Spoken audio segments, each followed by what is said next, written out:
बिस्मिल्लाहिर्रहमानिर्रहीम। पाकिस्तान आजकल उस फैसला कुन वक्त पे खड़ा है कि जिधर हमें नज़र आ रहा है कि हम इस मुल्क की तकदीर बदल सकते हैं और नया पाकिस्तान बना सकते हैं। लेकिन इस वक्त ज़रूरत यह है कि जो भी पाकिस्तानी है, जो खुश नहीं है, जो समझता है कि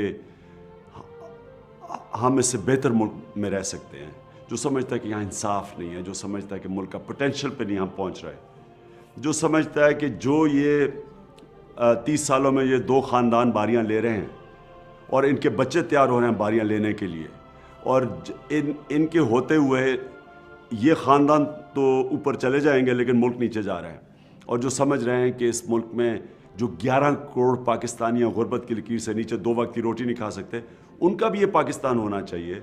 और जो समझते हैं कि तालीम के ऊपर हमें पैसा खर्च करना चाहिए, हमारी एक नौजवान आबादी है, अगर इस पर पैसा खर्च करें तो यही पाकिस्तान को उठा सकती है, ये बहुत बड़ा असासा बन सकता है। और अगर हम इनके ऊपर सरमायाकारी ना करें तो यही पाकिस्तान को नीचे ले जा सकते हैं। तो जो ये समझते हैं सब लोग कि एक अदल और इंसाफ का निज़ाम आना चाहिए, वो एक इस्लामी फलाई रियासत जो इसको बनना चाहिए था वो बननी चाहिए, तो याद रखें कि जो जालिम होता है वो कभी हकूक़ देता नहीं है, हकूक़ छीनने पड़ते हैं। और ये मौका है कि हमारी कौम मोबिलाइज हुई है, शऊर आ गया है। हमारे 3 महीने के धरने से लोग समझ बैठे कि इश्यूज़ क्या हैं। लोगों को ये भी नज़र आ गया है कि एक लाइन बनी हुई है, एक तरफ हैं जो तब्दीली चाहते हैं और दूसरी तरफ हैं जो छोटा सा तबका, जालिम तबका जो बारियां रहता रहा है, जो कि 70% एक ही फैमिली से लोग चले आ रहे हैं पिछले 60 सालों से और 30 सालों से। तो एक तरफ वो हैं जो स्टेटस को है, जो तब्दीली नहीं चाहता, दूसरी तरफ एक अवाम जो तंग आई हुई है इस निज़ाम से, जो चेंज चाहती है, जो गो नवाज गो नहीं बल्कि कहती है गो निज़ाम गो। नवाज शरीफ एक जालिम निज़ाम की एक सिंबल बन चुका है। ये सब कुछ जो पाकिस्तान में गलत है वो नवाज शरीफ उसके सरबराह हैं, यानी करप्शन, मनी लॉन्ड्रिंग, अरबों रुपए के असासे बाहर, बच्चे बाहर, पैसे बाहर, असासे डिक्लेयर ना करने, ओथ पे झूठ बोलना, और अपने साथ फिर एक नूरा कुश्ती के ऑपोजिशन बने हुए हैं ये और जरदारी, लेकिन असल में मफादात दोनों के एक हैं। और जब भी ये स्टेटस को ख़तरा होता है ये इकट्ठे हो जाते हैं और इनके साथ बाकी भी इकट्ठे हो जाते हैं। तो जो लोग चाहते हैं कि अब वक्त आ गया है एक फ़ैसला कुन एक इनके सामने एक जहाद हो, क्योंकि जालिम के सामने जहाद होती है और इंसाफ के लिए लड़ने के लिए जहाद होती है।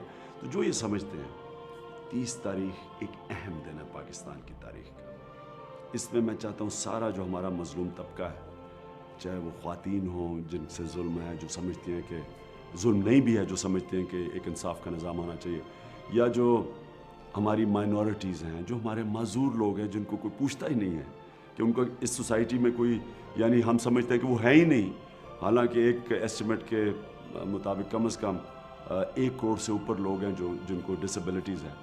वो लोग जो किसान हैं, जो छोटा किसान पिस गया है, मज़दूर है, जिसकी तनख्वाह में गुजारा नहीं हो रहा, जो बिजली के बिल देख रहे हैं कि चोरी कोई कर रहा है और कीमत महंगी बिजली से आवाम अदा कर रही है। मैं चाहता हूँ सबको, जो बिजनेसमैन हैं, पढ़े लिखे लोग हैं, सबको, डॉक्टर्स हैं, इंजीनियर्स हैं, क्लार्क्स हैं, जिनकी सैलरीज जो हैं आजकल की महंगाई में गुजारा नहीं हो रहा, सबको आना चाहिए। एक फ़ैसला कुन हुकूक की जंग है, एक इंसाफ के लिए जंग है। इसमें शिरकत करें। जंग इमरान खान की नहीं है, जंग पाकिस्तानियों की है। इसमें आप सब आएँ और मैं समझता हूँ कि ये इंशाल्लाह एक नया पाकिस्तान इसमें से निकलेगा, इस जद्दोजहद में से। क्योंकि 30 को हम एक ऐसा ऐलान करेंगे जिसके बाद ये हुकूमत को ये मजबूर हो जाएगी कि जो धांधली हुई थी 2013 इलेक्शन में उसका हमें इंसाफ मिलना चाहिए।